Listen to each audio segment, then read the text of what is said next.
Disk സംബന്ധമായ കാരണത്താൽ നടുവേദന അനുഭവിക്കുന്ന ഒരാളാണോ നിങ്ങൾ? എങ്കിൽ അധികം ആരും പറഞ്ഞു തരാത്ത എന്നാൽ നിങ്ങൾ അറിഞ്ഞിരിക്കേണ്ട പ്രധാനമായതും വളരെ നിസ്സാരമായ 10 കാര്യങ്ങൾ നിങ്ങളുമായിട്ട് പങ്കുവയ്ക്കുകയാണ്.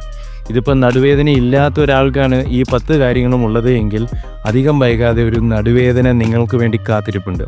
ഒന്നാമത്തേത് വിട്ടുമാറാത്ത ചുമയാണ്. രണ്ടാമത്തേത് തുടർച്ചയായ തുമ്മലാണ്. മൂന്നാമത്തേത് ഉച്ചത്തിൽ സംസാരിക്കേണ്ട സാഹചര്യങ്ങളിൽ ജോലി ചെയ്യുന്ന ആളുകൾ. നാലാമത്തേത് ഭാരം വഹിക്കുന്നത്.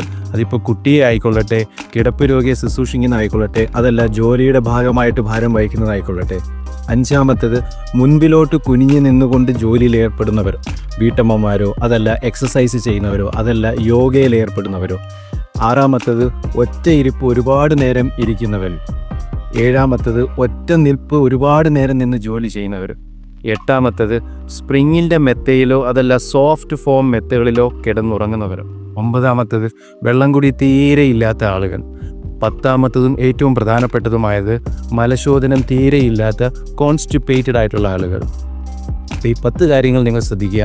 നടുവേദനയ്ക്ക് ചികിത്സ തേടാം, മരുന്ന് കഴിക്കാം. പക്ഷേ നടുവേദനയുള്ള ആൾ ഈ 10 കാര്യങ്ങളും തീർച്ചയായും ശ്രദ്ധിച്ചിരിക്കണം.